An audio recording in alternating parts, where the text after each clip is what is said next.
한국 실기 220번 거울입니다. 이상의 거울입니다. 우선 쭉 읽겠습니다.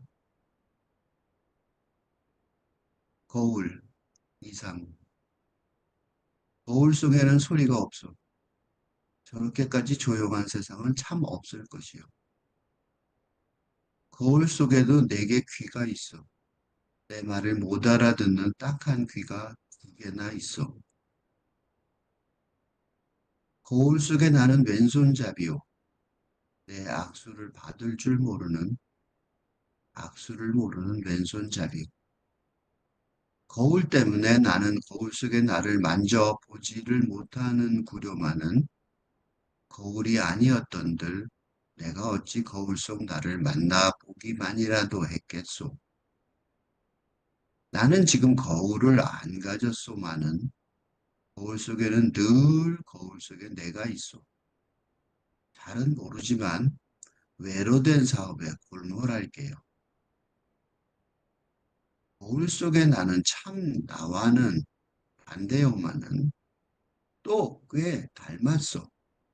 나는 거울 속에 나를 근심하고 진찰할 수 없으니 퍽 섭섭하오.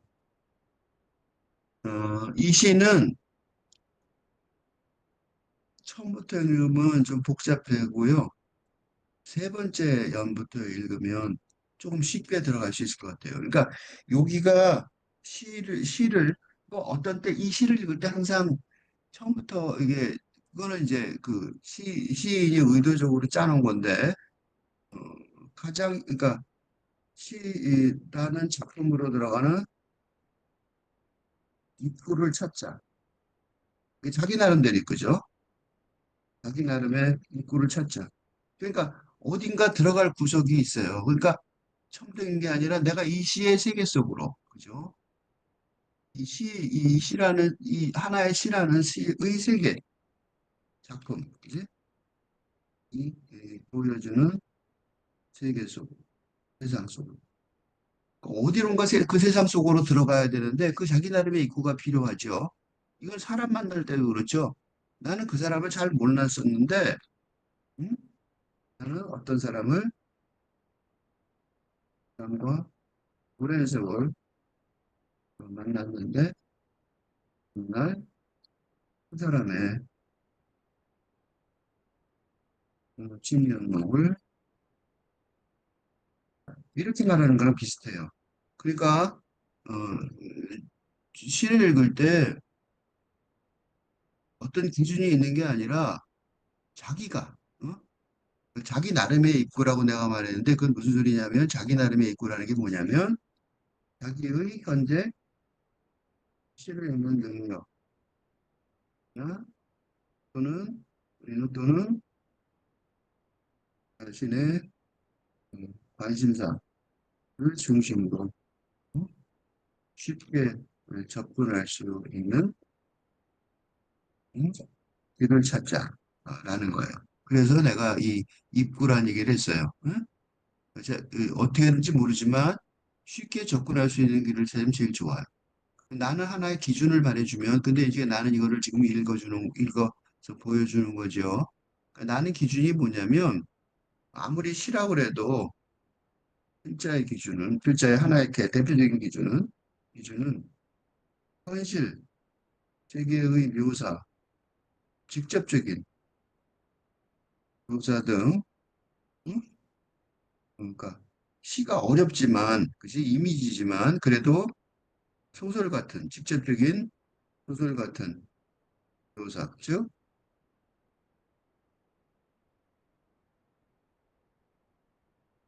그 이 가장 쉽게 접근할 수 있는, 응? 그러니까 세계관에 또는 시의 이야기에, 응? 시의 담론에 가장 쉽게 접근할 수 있는, 이제 이 세상 사람 얘기가 제일 쉽잖아요. 그래서 나는 시 세계관의 시의 이야기에 가장 쉽게 접근할 수 있는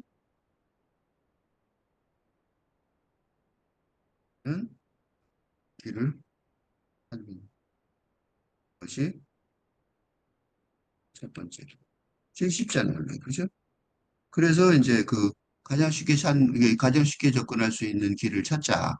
그게 이제 첫 번째니까 그것대로 찾은 거예요. 그래서 요거예요. 거울 속에 나는 왼손잡이요. 내 악수를 받을 줄 모르는 악수를 모르는 왼손잡이요. 이건 좀 쉽죠? 거울 속에 나는 왼손잡이요. 이건 그냥 진짜로 거울을 보는 거죠. 그지? 그러니까 거울을 보는 거야. 그죠?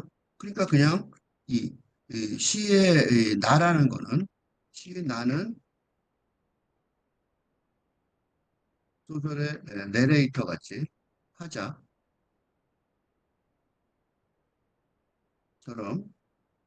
시인의 페르소나라고 그러니까 시인이 직접 말하는 게 아니죠. 그러니까 시인이 직접 말하는지 아닌지 모르지만 그거라고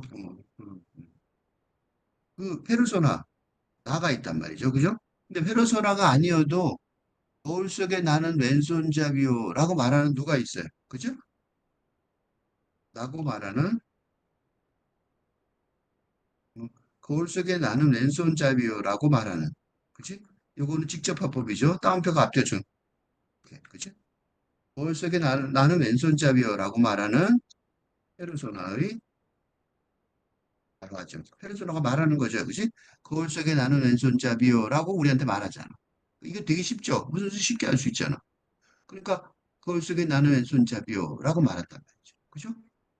시인인지 시인을 대신하는 시인 또는 페르소나 시인일 수도 있고 시인이 경험이겠죠, 그죠? 시인의 직접 경험을 갖다가 설명한 것일 수도 있어요. 소설처럼 그냥 보통 일상 대화처럼 여기서 내가 소설이라고 했지만 일상 대화 같은, 응?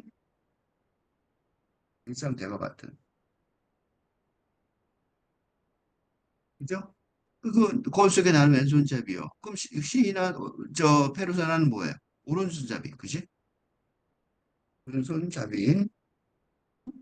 오른잡이니까 시인이나 페르소나가 오른손잡이니까 거울 속에 나는 왼손잡이 반대로 보이니까, 그지? 그러니까 뭐 거울 속에 음, 나는 왼손잡이와 말하는 오른손잡이인 치이나 페르소라가 말하는. 그러니까 뒤에는 뭐냐면 내 악수를 받을 줄 모르는, 그지? 왼손잡이요. 이거잖아. 그죠? 그러니까 이 말은 내 악수를 받을 줄 모르는 왼손잡이.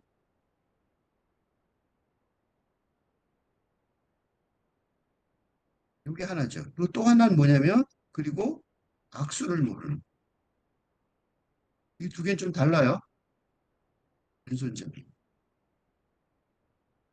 그러니까 내 악수를 모르는 왼손잡이요는 내 악수를 받을 줄 모르는 왼손잡이요는 이거는 손을 내밀어 보세요. 그러면 왼손잡이 그 거울하고 서로 내밀면 이게 악수가 안 되죠. 그 방향이 틀리니까, 그지? 그러니까 이거는 나하고 닮은 원래 거울 앞에 서면 나랑 닮았잖아요, 그지?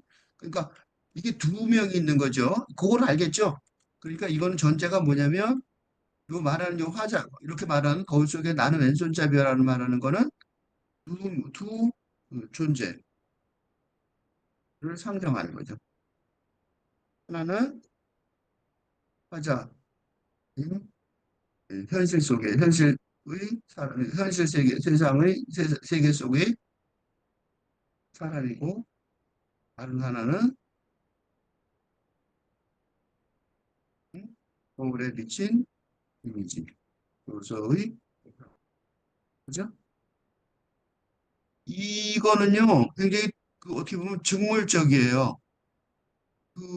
내가 어디서 요새 내가 쇼폼을 가끔 보는데 쇼폼에서 거울을 보게 된 배의 이 쇼폼이 있어요. 한번 찾아보세요. 되게 쉽게 찾아요.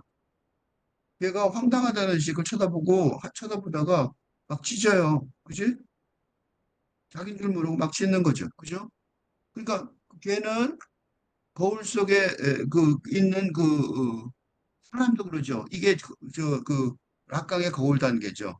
심리학자 락강의 거울 단계. 거울 단계가 뭐예요? 자아 형성 단계죠. 응? 인간의 그 단계들 있잖아요. 그 거울 단계, 그 거울을 보고. 내가 그래서 애들이요, 이렇게 보면 애들 보라고, 조금만 애들 보라고 그러면 내가 일부러 거울 앞에 가서 이렇게 비춰줘 봐요. 그거를 거울이 자기가 아는 사람들은, 거울에서, 거울에 비친 자기를 아는 아이는 자아가 형성이 됩니다. 그치? 그죠? 그러니까 거울에 비친 자기를 알면 자아가 형성된 거죠. 그치?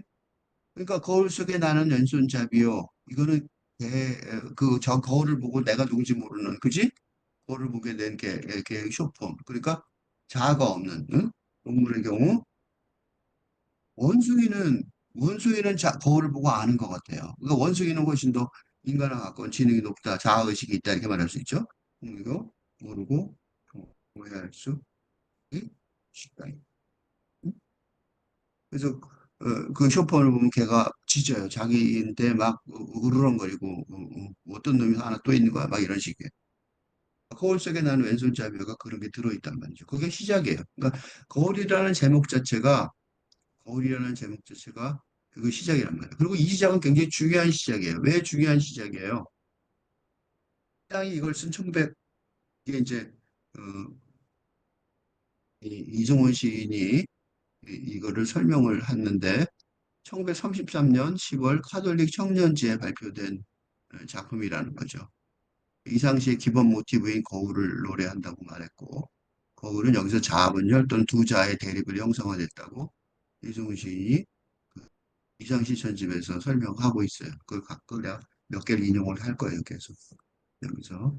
근데 이 발언이 되게 중요한 발언인 것이 왜 중요한 발언이냐면, 이 거울, 1930, 우리나라가, 조심해야 될 게, 우리나라가 1910년 한일합방 이전에는 뭐였어요? 조선, 즉 중세 왕정국가.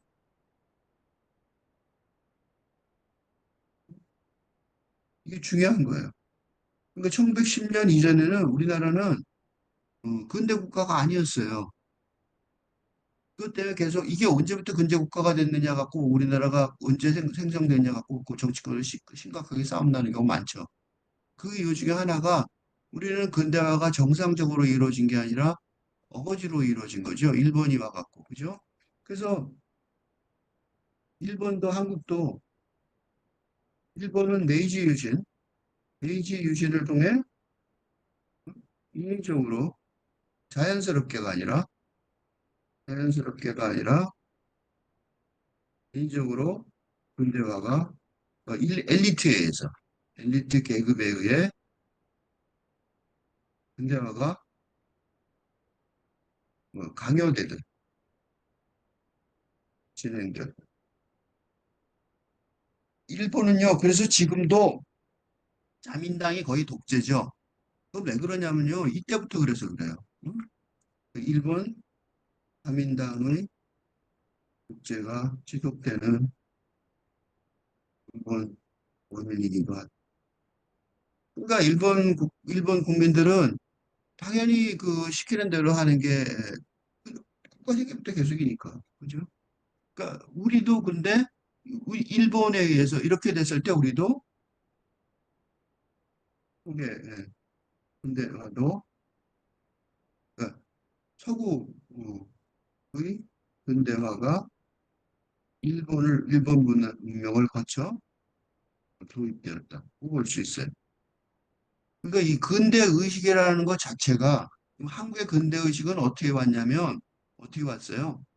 한국의 근대 의식은 한국의 근대 의식은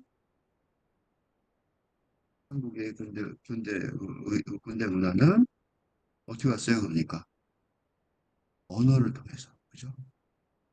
실질적인 영향을 통해서가 아니라 언어를 통해서 접근해요. 그러니까 우리는 이 서구에서는 중세가 있었고 프랑스 혁명이 있었고 기계 산업화가 있었고, 그죠? 뭐 그런 게 쭉 있었잖아요. 그죠? 그런 걸 통해서 자연스럽게 됐지만 한국의 근대 문화는 문명을 통해서 문명적인 어떤 기계나 무슨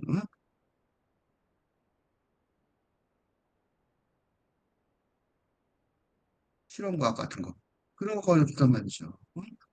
언어를 통해서 전파되었단 말이에요. 그래서 약간 그 압축 성장, 그지? 압축 성장의 그 운명을 타고났는데 그래서 우리가 저 경제 발전도 다 압축, 그죠? 압축 성장이 있는데 이게 러시아 현대성의 경험이라고 내가 그 번역한 책에서 마샬 버만의 내가 일부를 같이 번역했던데 현대성 경험에서 어? 현대성 경험에서 러시아의 음? 후진 러시아 후진 음, 현대화의 모델 후진 현대화의 러시아 모델 그죠? 러시아 모델을 설명하면서 내가 이 부분을 사장 현대성 경험이라는 책의 사장 내가 사장만 했는데 사장에서 후진 군대화의 러시아 모델을 설명하면서 군대가 현실이 아니라 환상으로 도입되었다는 중심 음, 아이디어였어요. 개념이었지. 이렇듯이 일본이나 일본은 물론 한국은 더하죠. 한국의 근대화도 어? 이게 실질적으로 기계가 생기고 뭐가 생기고 철도가 생기고 일본이 낮았죠. 우리는 어떻게 철도가 어떻게 돌아가는지 잘 몰랐는데 그죠? 그러니까 그렇단 말이죠. 그러니까 근대화도 이 문명을 통해서 물질 문명을 통해서가 아니라 뭐를 통해서요? 신화 소설을 통해서 그지? 근대화도 이루어졌다고 볼 수 있어요. 우리 한국의 실질적인 근대화, 국가의 근대화는 언제요? 1961년 군사혁명 이후 5개년 계획, 그지? 경제개발 5개년 계획 통해 계속되는, 그지? 이게 한 번이 아니라고 했거든요. 통해 이루어졌고, 이게 대성공을 거둬 한강의 기적이라고 불리었고, 고, 불렸고,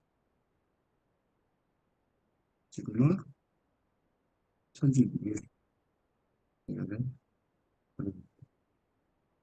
그런 점에서,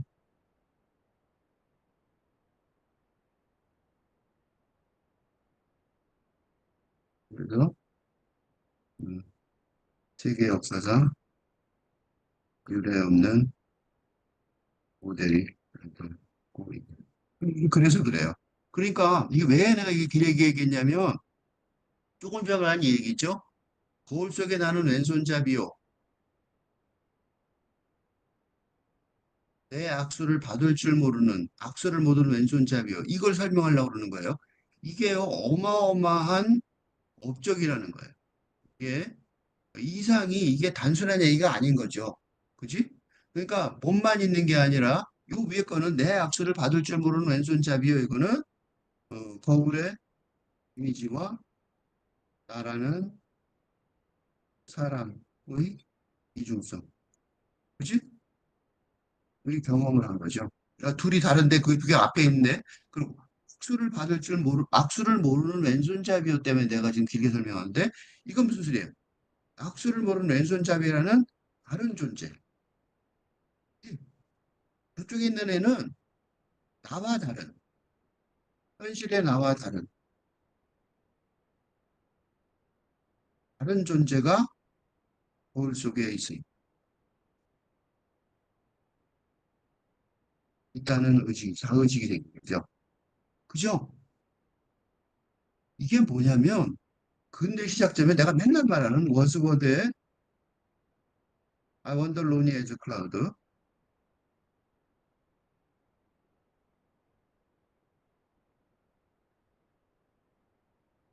나는 구름처럼 왜 이렇게 떨어다녔나의 이게 이 시가 중요한 이유가 이 시, 이게 아주 굉장히 중요한 게 뭐냐면 이게 뭐라고 그러냐면 이 시는 수선화를 관광한 본 경험, 관광이죠. 옛날에 최초의 관광인데 경험에 관한 것인데 사연에서 이너 아이란 말이 나와요. 내면의 눈으로 쓰는 것이 근대시의 창작법이다. 예, 라는 그런 설명이 근대 자아의식의 탄생에 확립에 탄생은 저 부전했지만 확립에 가까운 적이었다고 볼 수 있어요. 그러니까 육체의 눈, 그러니까 수선화를 본 낮에 수선화를 본 육체의 눈 외에 에 추가하여 응? 음, 뭐예요? 정신의 눈, 그지? 근대 정신의 눈, 근대 정신의 눈, 근대 자아의 눈, 응? 을 발견해야 발견하는 것이 근대인의 필수적인 조건이라는 거죠. 자, 이제 다시 봅시다. 내 악수를 받을 줄 모르는 여기까지 말했을 때 이건 뭐예요? 아, 나를 못 봤네. 반대쪽에 있으니까 뭐안 봤자. 그렇게 얘기했단 말이죠. 현상으로 본 거예요. 그냥. 그지? 근데 세상 보니까 거울의 이미지하고 그다음에 나라는 사람의 이 두 개가 있다는 걸 느끼게 된 거죠. 그래서 어떻게 해요? 악수를 모르는 왼손잡이요. 저쪽에 있는 애, 걔는 악수를 모르는 왼손잡이라고 이름을 붙일 수 있는, 그지? 그러니까 악수를 모르는 왼손잡이라고 하고 명명할 부를 수 있는, 이름 부를 수 있는 있을 자의 존재를 발견한 장면이게. 그죠? 하나를 잘 존재를 발견한 장면이에요. 이건 뭐 같으냐면 이는 워즈워드의 내면의 눈의 검과 다를 바 없는 지? 이 다를 바 없죠. 전근대 조선시대에서 어? 근대 한국인으로 바뀌는 어? 이 이상이 그래서 중요해요.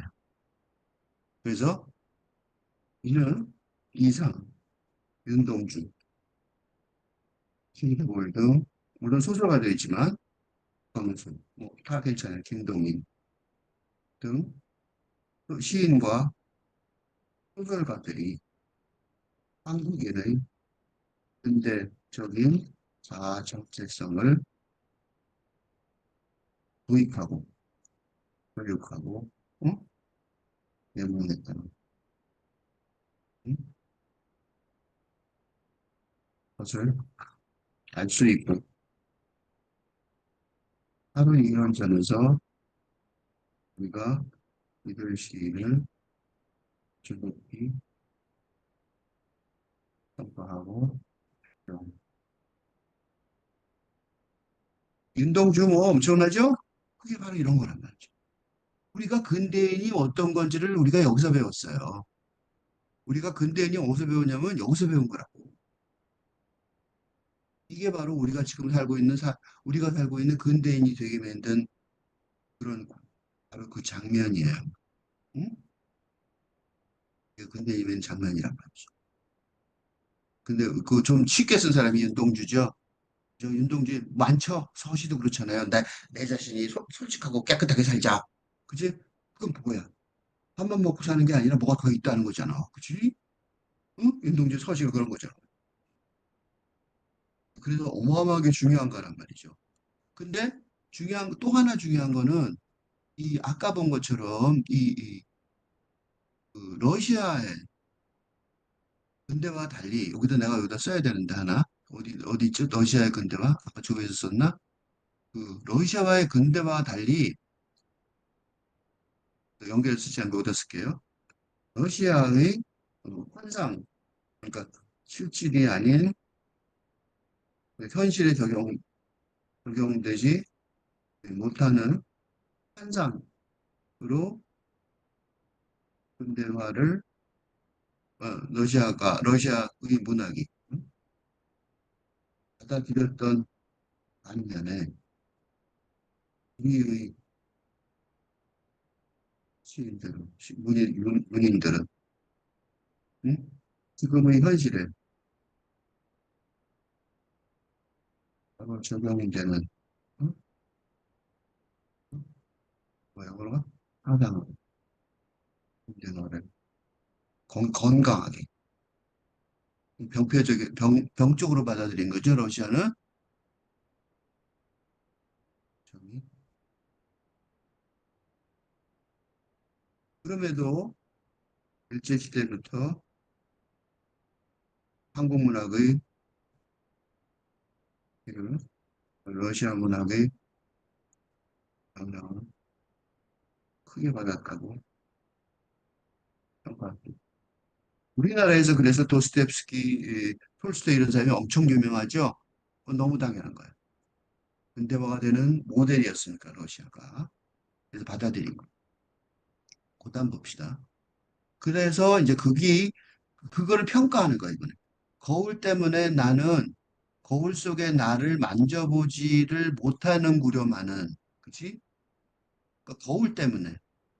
그러니까 거울 속에 나라는 걸 따로 있는 거예요. 나는 거울 속에 나, 그지? 두 개의 나가 있죠. 그지? 그러니까 거울 때문에 핑계고 나는 거울 속에 나하고 다른 나가 있어서 서로 할 수 있어 터치할 수 있다는 거예요. 만져보는 거.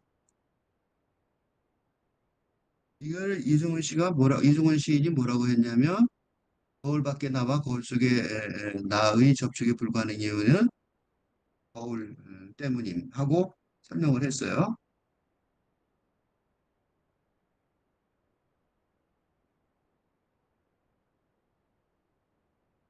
그래서 그러니까 그렇게 접촉하지 못하는 얘기만 해줬는데 내가 조금 더 붙이자면 내가 일부러 이걸 중점으로 다른 식으로 보는 이유가 나중에 나와요.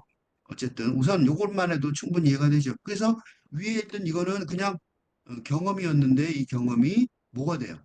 거울 때문에 나는 거울 속의 나를 만져보지를 못하는 구려마는 거울이 아니었던들 내가 어찌 거울 속의 나를 만나보기라도 만나보기만이라도 했겠어.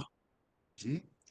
거울 때문에 못 만나보지만 거울이 아니었던들 거울 때문에 그렇게 말했지만 밑에는 거울이 아니었던들 요 두 개가 한 면이죠. 그러니까 거울 때문에 나는 거울 속의 나를 만져보지 못해. 근데 내가 어찌 거울 속의 나를 만이라도 했겠어. 이거는 비선 시인이 뭐라고 설명했냐면 거울이 없었다면 거울 밖에 나와 거울 속의 나의 만남은 불가능함. 이게 왜 중요하냐면 이게 왜 중요해요? 이게 뭐예요, 거울이? 거울이 언제 생겼어요? 근데 다음에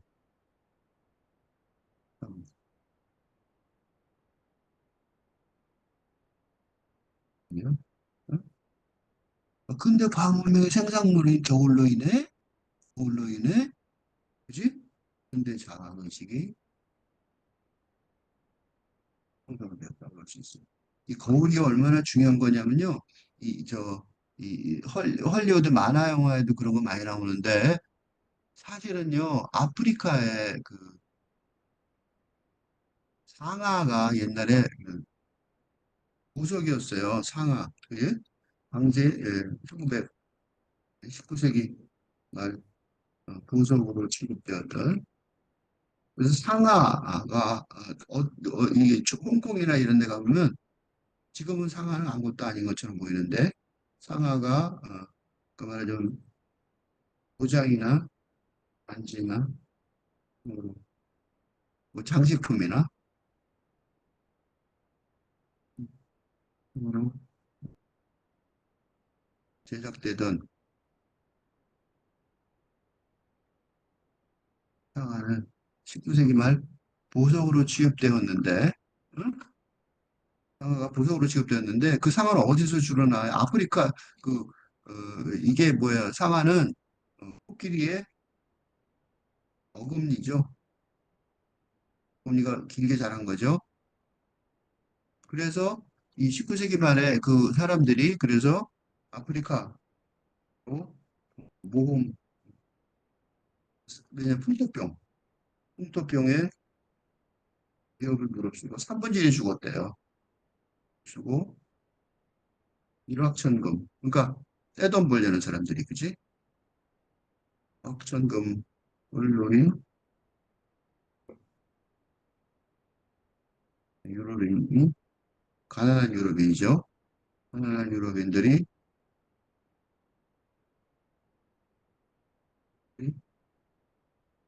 유럽인들을 협치하기 시작했는데 그때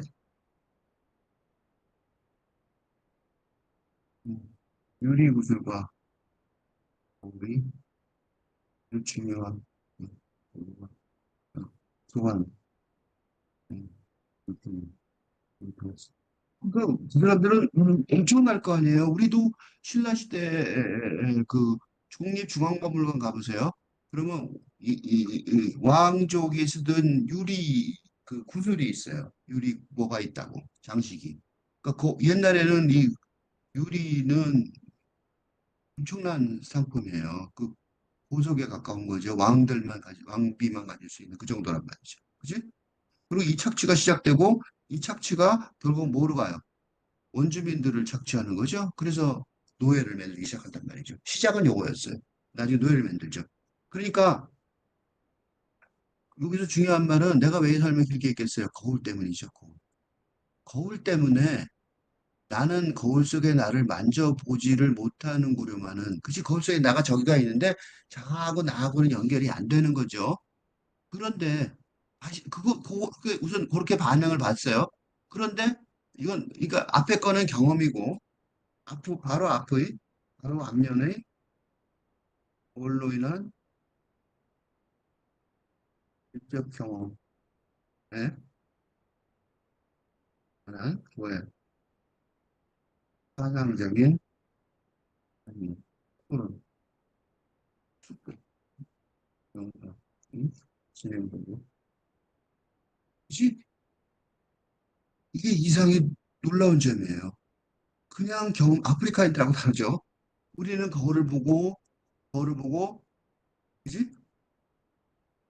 거울을 보고 그냥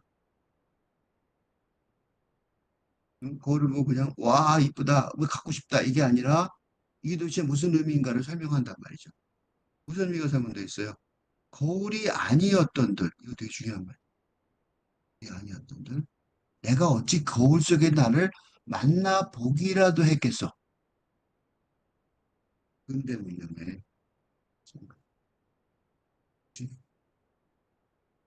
거울 때문에 나는 거울 속의 나를 만져보지를 못하는 구려만은 그지? 거울이 아니었던들 내가 어찌 거울 속의 나를 만나 보기만이라도 했겠어. 그건 분명히 찬가예요. 여기서 잘못 착각하면 무슨 일이 벌어지냐면 일제에 일제에 의한 근대화였지만 근대화의 폭로였던 일본에 대한 사냥이 아니라 즉 근대 문명 자체의 목적을 인정하는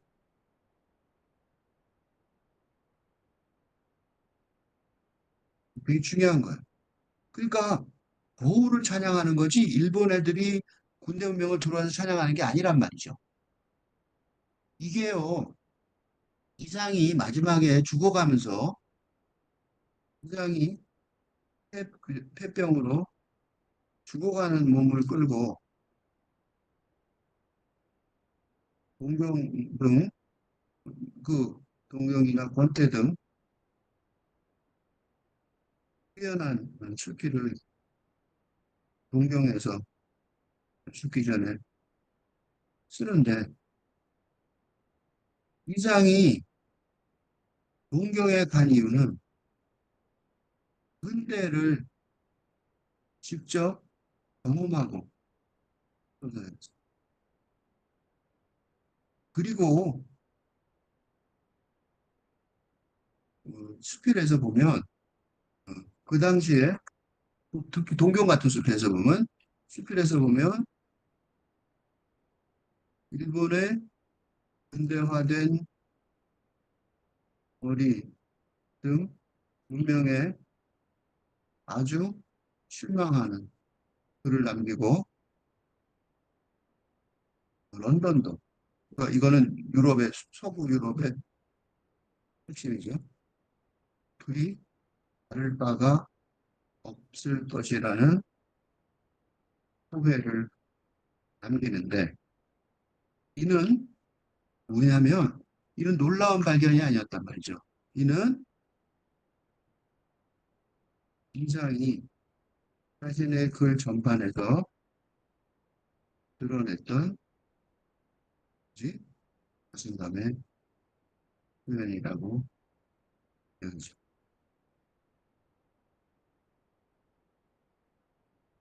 이게 바로 이상이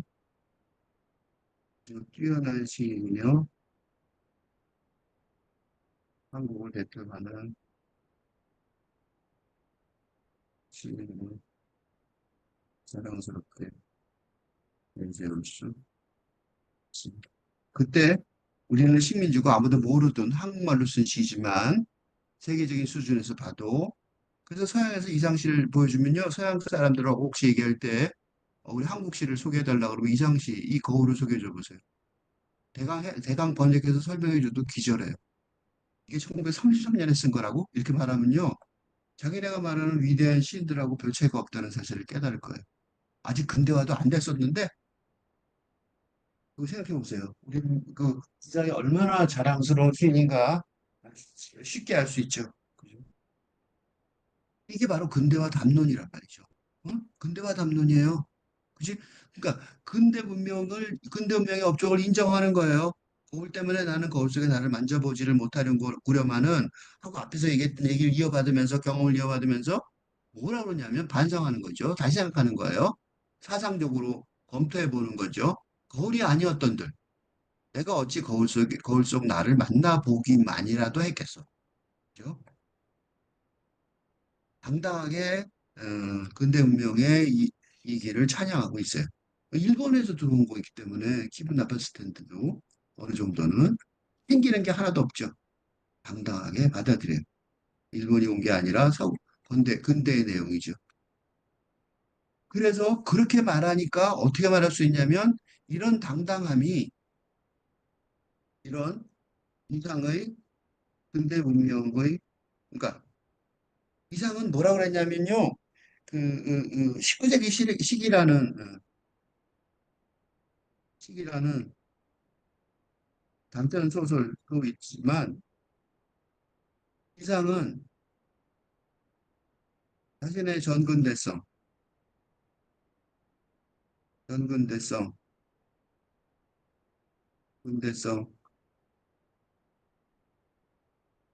을 부끄러워하는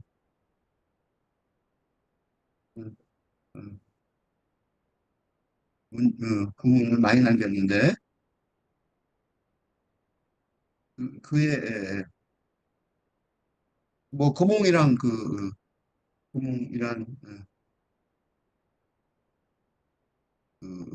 여급과 같이 살기도 했지만 에, 그, 그 아내 또는 여성과의 관계에 있어서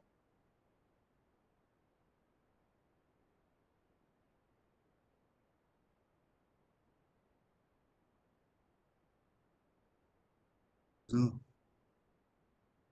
경조, 어? 를 중요시하는 전근대적인 에토스의 자신의, 자신의 메토게네시스를 한탄으로 했습니다. 즉, 근대 문명을 자발적으로, 그지? 자발적으로 수용하면서도, 몸으로 체득한 전근대적이고 중세적인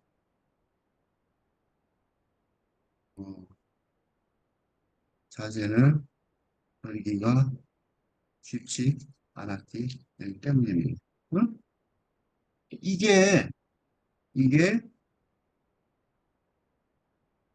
굉장히 조선총독부 건축기사 하고 등등 음, 가족을 돌보려는 노력했던 음, 이력에서도 그런 그러니까 이 자기가 전근대적인 삶 속에 아직도 있다. 그런 거 갖고 있다. 그런 것도 많이 느꼈단 말이죠. 그죠? 그러니까 이 근대화가 돼야 되고 이게 너무 당연한 역사적 흐름이라는 사실을 너무 잘 알고 있었던 거예요. 그래서 이거는 뭐예요? 나는 지금 거울을 안 가졌소만은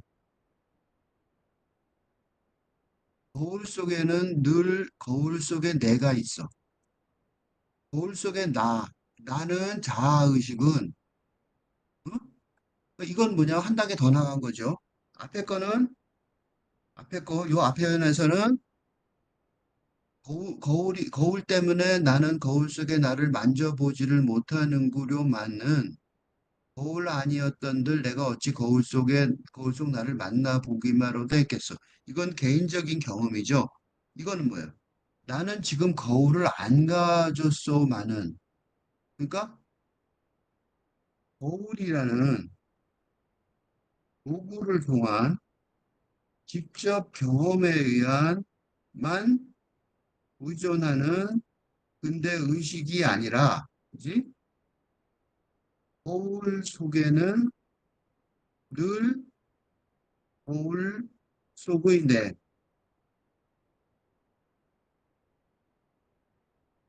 있어. 라는, 어, 어, 나라에서처럼 이게 근대 시대의 기본 담론, 기본 인식 구조라는 사실을 정확하게 알고 있었습니다. 그죠? 그러니까 거울이 있든 없든 그건 중요한 게 아니란 말이죠. 그러니까 이건 다시 쉽게 말하면 거울을 보고 근대의 자아의식, 그지? 내면의 나를 어, 확인할 수 있었지만, 그지? 어? 있었지만, 그건 하나의 경험, 사례였을 뿐, 어? 거울이 없더라도, 그지? 거울이 없더라도 근대적인 자아, 내면의 나는 항상 인식해야 할 근대 시대의 기본 이념이라는 사실을 정확하게 파악하고 있습니다. 놀라운 것이 이게 이게 근대화가 시작된 지 20년도 겨우 넘어, 20년 겨우 넘어, 20여 년 만에 만의 문학적 성취라는 점에 놀랍습니다. 더욱 놀라운 것은 김기린 문화평론가가 우리나라를 대표하는 최초의 한국의 최초의 제대로 된 문학평론가죠. 그가 이상의 이런 문학을 적극적으로 지지했다는 점에서, 그지?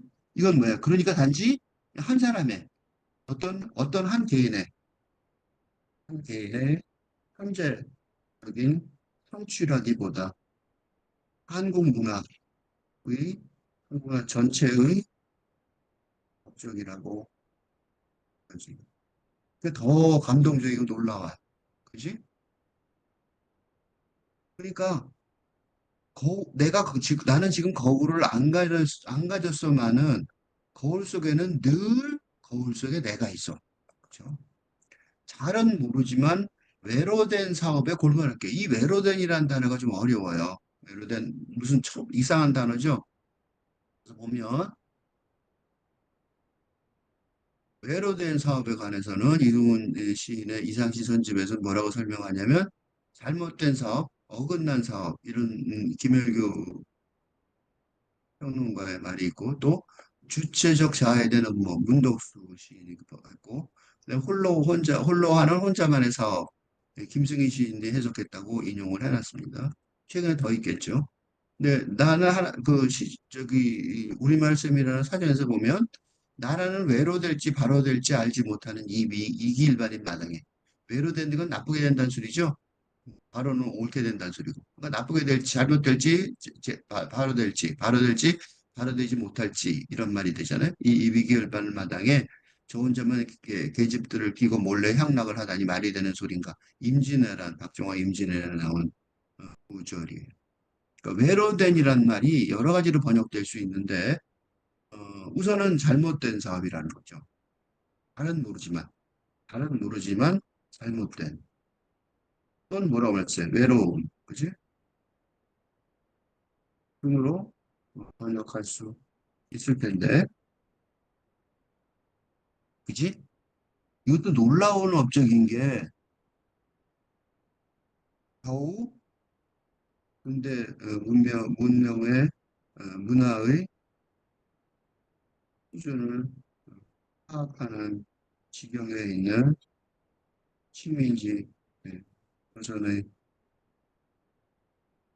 시인이었음에도 무슨 얘기를 하고 있어요? 아까 내가 그 동경관 얘기했잖아요. 잘은 모르지만 외로된 사업에 골몰할게. 누가? 아직 잘은 모르지만 당연하죠. 즉 당연히 제대로 연구하여 파악할 수 있는 사정은 아니지만 이런 뜻이죠. 아니 모르죠. 그렇지만 근대적인 자아의 사업, 비즈니스, 행위, 아, 사업이나 행위가 뭐예요? 외로된 사업이라고, 어? 근데 자아의 행위가 외로된 사업이라고 평가하고 있다는 점에서 즉 무슨 소리예요? 근대 문명과 문화에 자발적으로 종속되곤 하는 보통의 식민지 지식인들과 달리 보통 다 그랬어요. 야, 이거 너무 멋있잖아. 그지? 자기네도 운막에 사는데 저택가 보세요. 깜짝 놀라지, 그죠? 달리 이상의 근대 세계관에 관한 세계관에 대한 마음가짐은 뭐였어요?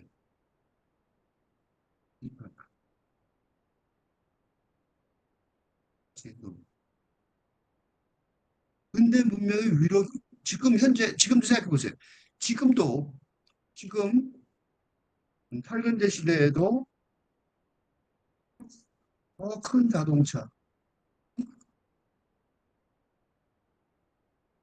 호텔, 집, 아파트, 나, 옷 등 현대 문명의 산물에 자발적으로 종속되려는 사용과 가치가 난무하는 상황인데, 응? 그죠? 겨우 전근대 중세를 벗어난 이상은, 그지? 자기가 이제 이해하기 하고 수용하기 시작한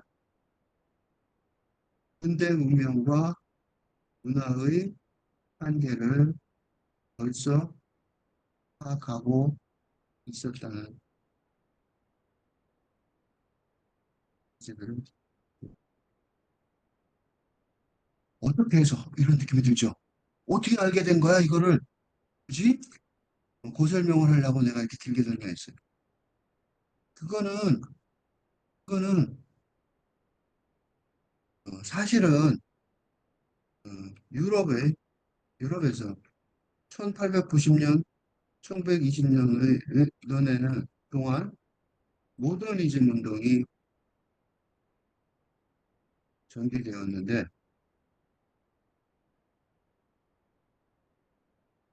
대표 시인인 T.S. 엘리엇은, 대표 시인 엘리엇은 유럽의 문명을 통우지라고 부르며, 음? 근대 영어 문학은 통렬하게 이해하였습니다. 근데 이때가 언제냐면, 그런데 이때는 대영 제국을 비롯하여 서부 유럽의 식민 제국주의가 전성기로서, 어? 전성기로서, 어? 음, 영국의 소리에 시계 등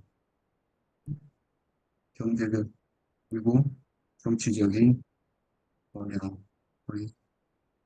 시작해 있습니다. 어? 프랑스, 벨 에포크, 그러니까 벨 에포크. 이건 뭐냐면 아름다운 시대라고 부르는 때였을 정도로 풍요 그 자체의 풍요이었습니다. 그러니까, 그러니까 요새 폰나드가 이것도 모더니즘 소설가죠. 응? 폰나드가 영국의 런던이 아프리카 식민지 콩고가 아니라 영국의 런던이 어둠의 핵심이라고 지탄하듯, 어?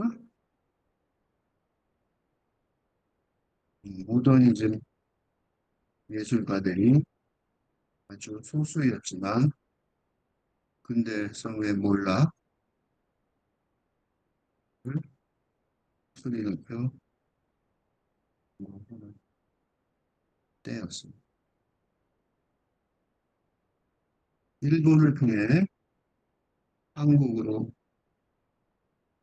수입된 모더니즘 작품입니다. 이렇게 예, 엘리어트는 그때부터 수입됐어요. 그때부터 수입된 한국에 도입된 한국에 들어온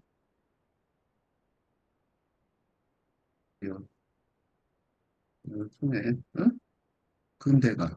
그러니까 일본이 대표하는 근대가 정부가 아니고 터키야 최종 비대장이 아니라는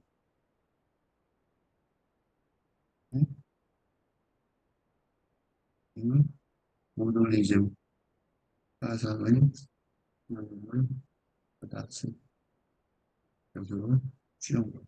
어? 이는 김기림 평론가의 저도 통계. 그리고 이런 정원에서 정은 일본의 우리가 경인 철도 경성 그러니까 서울 번화가의 화려한 근대 문명 소개한 일본의 근대 어, 문명에 눈이 들지 않게 도움을 주었을 수도 있습니다. 그지? 심정적으로. 그렇지만 우리는 지금 생각할 때 그렇다는 것이 실한 이론적인 신념이 없다면 성취가 불가능한 것입니다. 이런 점에서 이상의 강한 근대민가는 좀 중요합니다. 이건 세계적으로 자랑해도 돼요. 응? 나는 지금 이거 굉장히 중요한 문장이에요. 그래서 나는 지금 거울을 안 가졌어만은 거울 속에는 늘 거울 속에 내가 있다. 근대자는 지금 시대의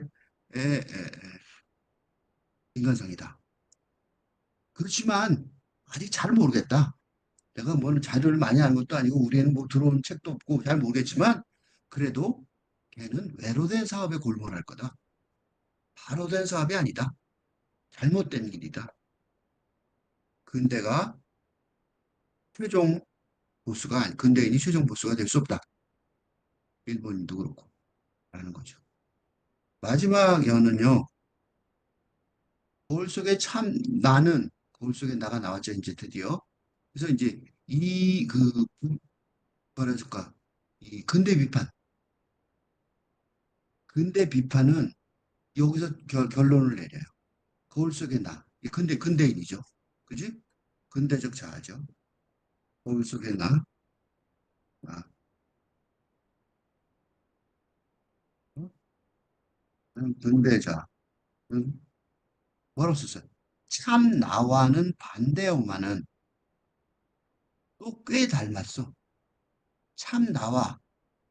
근대자는 이상이 생각하는, 기대하는 이상적인 자아상. 그지? 근대자는 이상이 생각하는 이상적인 자아상, 참나. 어? 의 반대 개념을, 반대 개념을, 개념의, 개념이다. 그죠? 그래? 그러니까 무슨 소리냐면 거울 속의 나라는 근대자가 목표라기보다 거쳐가는 길이라는 거죠. 참나라는 게 있다는 거야. 안 돼. 어? 이게 태제라면 안티태제가 있다는 거야. 응? 그러니까 이게 해결의 변증법으로 말하면 그런 거죠. 그 거울 변증법의 정반합의 변증법에 근대자는 해결의 정반합의 변증법에서 합이라기보다 어? 안티테제를 부르는 부를 수밖에 없는 어? 역사, 어? 진보의 마의 관계인 흔히니까 어? 이상이 생각하는 기대하는 이상적 기차상 참 나이 반대 개념이다. 또 꽤 닮았어. 이것도 기가 막히게 멋있는 말이야. 또 꽤 닮았어. 이 이상은요, 어떻게 이걸 알았는지 참 궁금해요. 어, 근대의 역사는 전근대 중세의 개척과 부정의 이러한 단순한 논리에 기반하는데 최근대의 역사관은 근대를 포함하고 포함하고 수용하고 포함하며 초월하는 동시에 초월하는 즉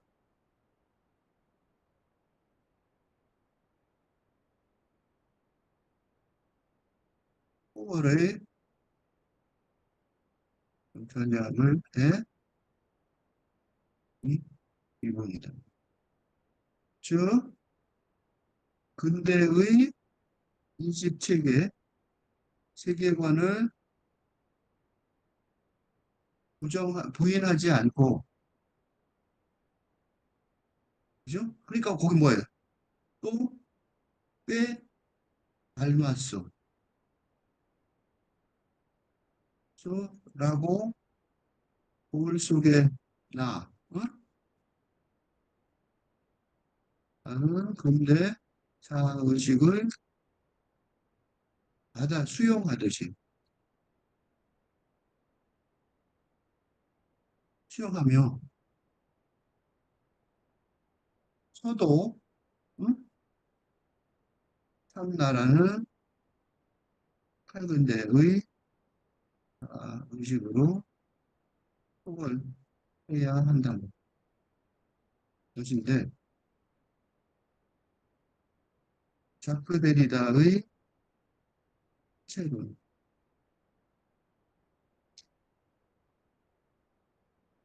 1968년부터 시작된 자크 데리다의 해체론에 의해 겨우 알려진 칼근대 의식론의 홍보의 전략을 1933년에 이장이 터득하고 있었다는 거거든요. 이 놀랍지 않아요? 그치?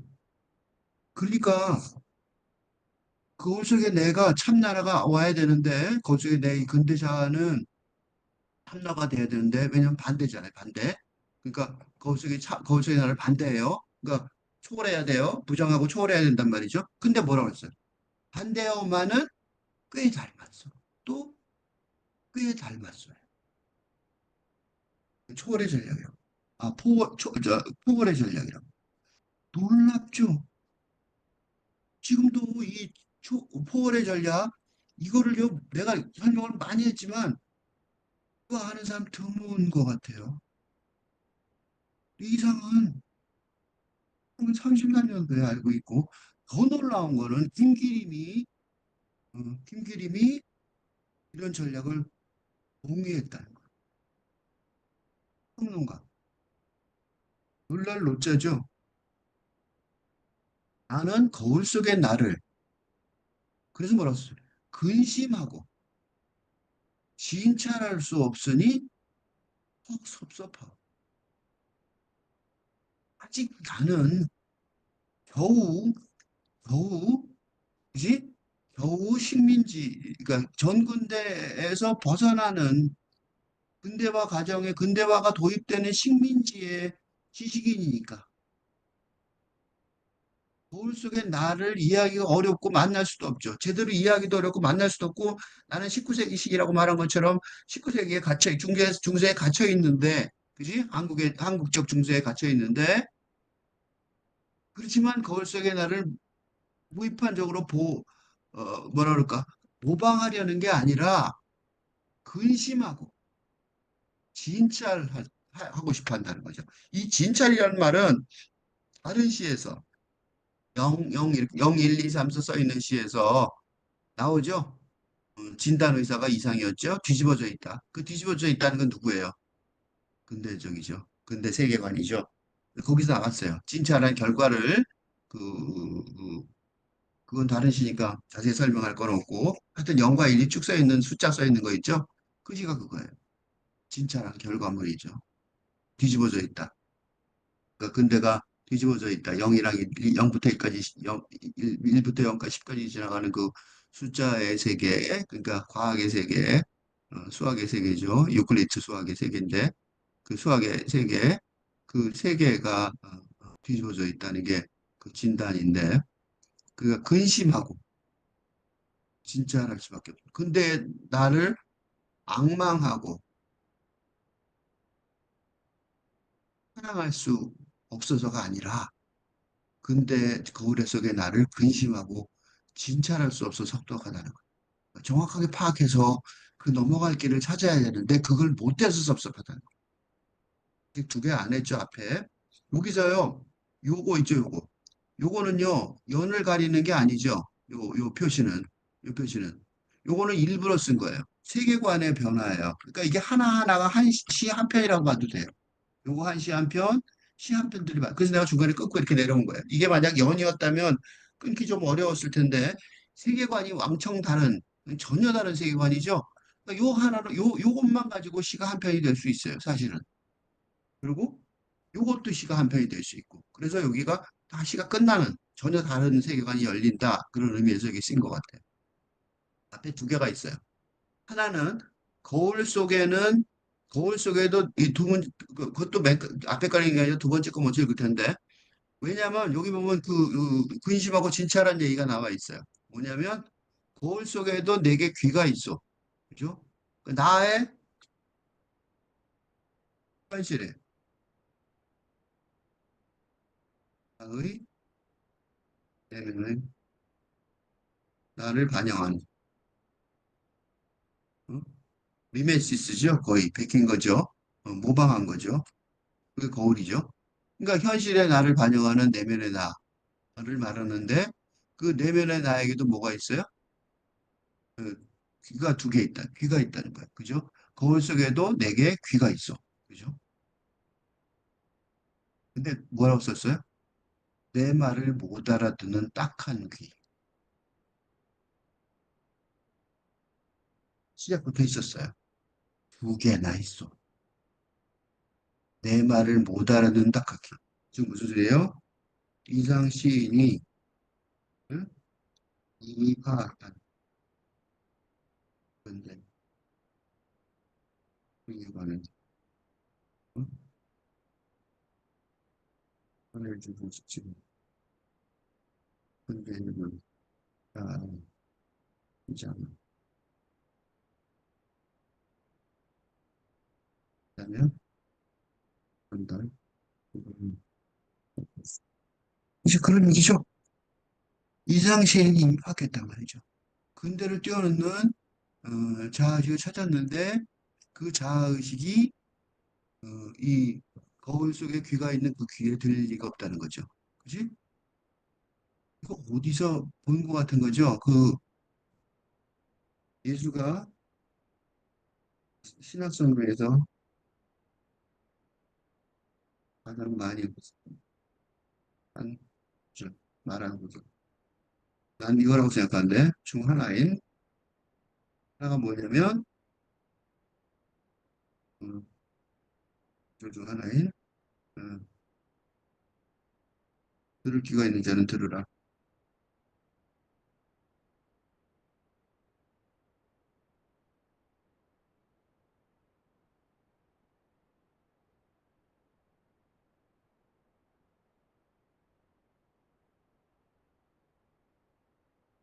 네. 하나가 즉 전혀 새로운 차원의 세계관을 그 이전에 200원에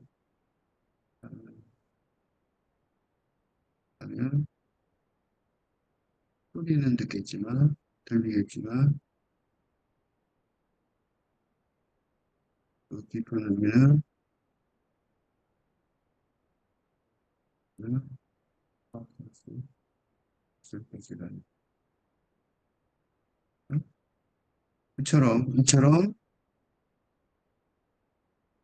이상은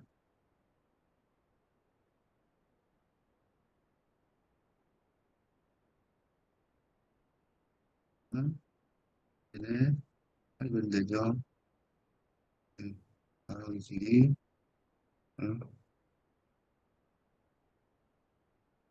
식민지 대결. 음, 근데 독일에 출군 앞서는 다음에 조선은 식민지배하게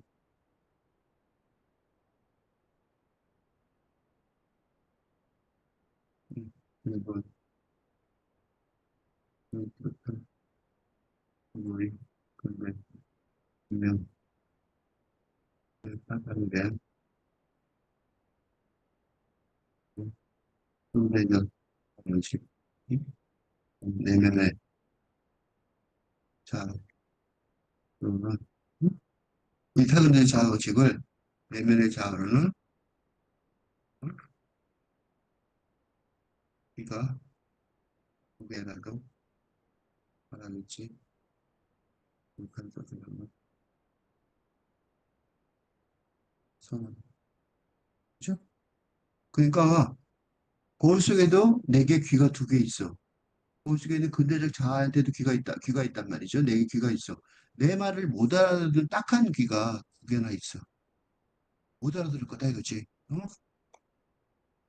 그러니까 일본을 비롯한 서구의 근대 문명이 바탕이 된 자아의식으로는 귀가 두 개라도 알아듣지 못하고 선언인 거야. 엄청난 자신감이죠? 엄청난 자신감이에요. 그치? 이 엄청난 자신감은 어디서 나온 것일까요? 이게 몇천 년에 있어요. 거울 속엔 소리가 없어. 저렇게까지 조용한 세상은 참 없을 것이요. 근대 문명의 상징이랄 수 있는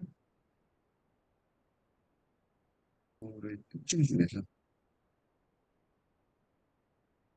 이상은 소리가 없죠.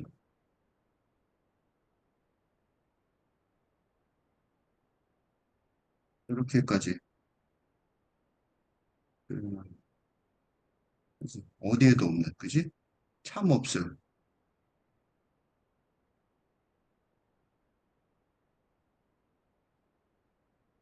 더 이상 어디에도 없이 지독하게 그런 세상.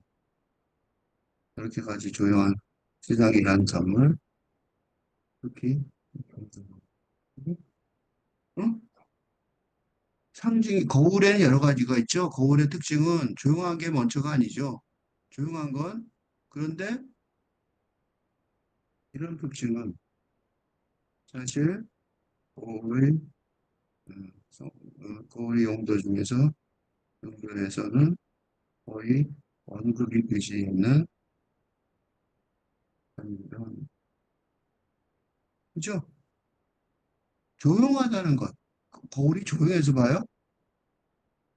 거울을 가끔 보죠? 거울이 조용해서 봅니까? 그렇지 않죠? 거울을 조용해서 본다. 그런 건 들어본 적이 아마 없을 거예요. 그죠? 거울의 가장 중요한 특징은 조용하다. 조용합니다. 네, 가장 중요한 덕목은 조용합니다. 이라는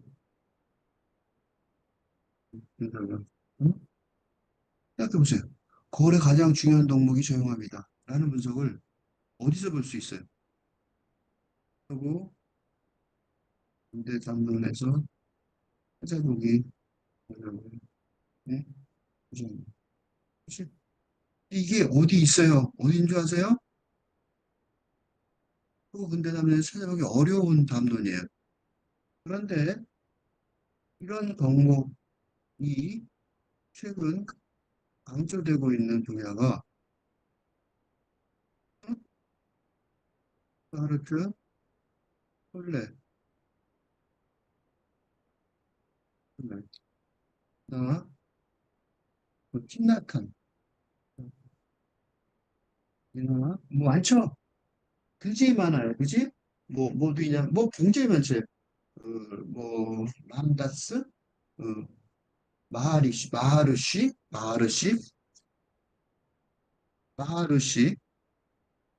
마하르시 등 1960년대 영성, 힌두교 영성 사상에 영향을 받거나 받았던 어? 받아온 뭔가 동양 영성사상의 힌두교 등 동양 영성사상에 영향을 받아온 분들에서 자주 만나는 어? 고요한 스틸리스.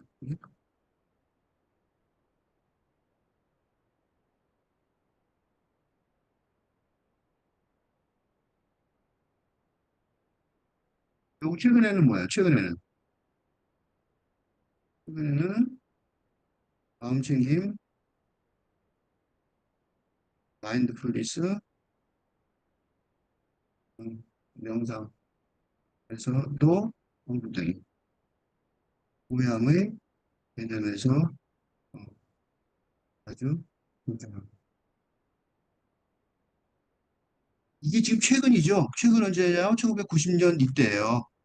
1920년 되지만 최근 다시 그러니까 최근 1900년대 이후 다시 강조되는 거예요. 그러니까 부활한 거죠. 이런 것들이. 그런데 이거를 1933년에 이장이 말한 거예요. 왜 이런 말을 할 수 있을까요? 이건 뭐예요?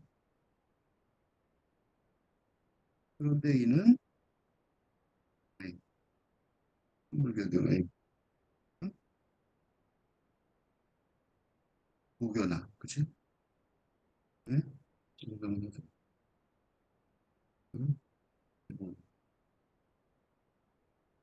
그죠?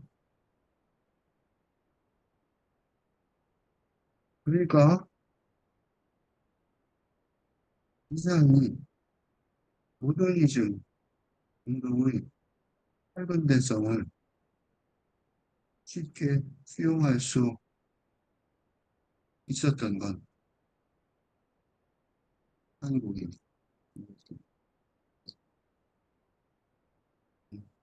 19세기 시기라고 사실은 유명했던 바로 그 한국적 정신, 동양적 영성사상이 사상의 힘이 를 일본을 통해 수입된 응? 그리고 근대 문명의 자의식 앞에서 그 허구성을 알리엇이나 헌헤드 등 혼단의 모더니즘 예술과 수준보다 더 깊게, 더 깊게 파악할 수 있게 했던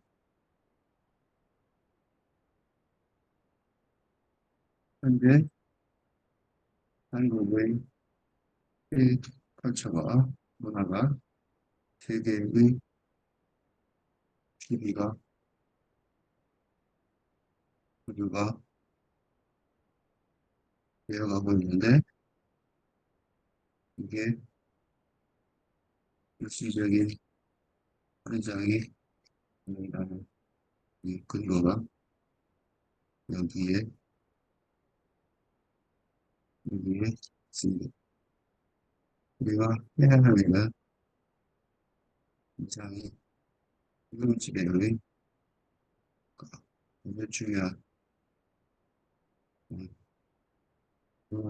나중에 활용된 세계관의 흥도지 않았다는 음, 하여튼, 음, 그래요. 난 그게 믿어요. 이성은 위대해요. 처음부터까지 한번 읽겠습니다. 거울, 이상. 거울 속에는 소리가 없어. 저렇게까지 조용한 세상은 참 없을 것이요. 거울 속에도 내게 귀가 있어. 내 말을 못 알아듣는 딱한 귀가 두 개나 있어. 거울 속에 나는 왼손잡이요. 내 악수를 받을 줄 모르는, 악수를 모르는 왼손잡이요. 거울 때문에 나는 거울 속의 나를 만져보지를 못하는 구려만은 거울이 아니었던들 내가 어찌 거울 속 나를 만나보기만이라도 했겠소. 나는 지금 거울을 안 가졌소만은 거울 속에는 늘 거울 속에 내가 있어. 잘은 모르지만 외로된 사업에 골몰할게요.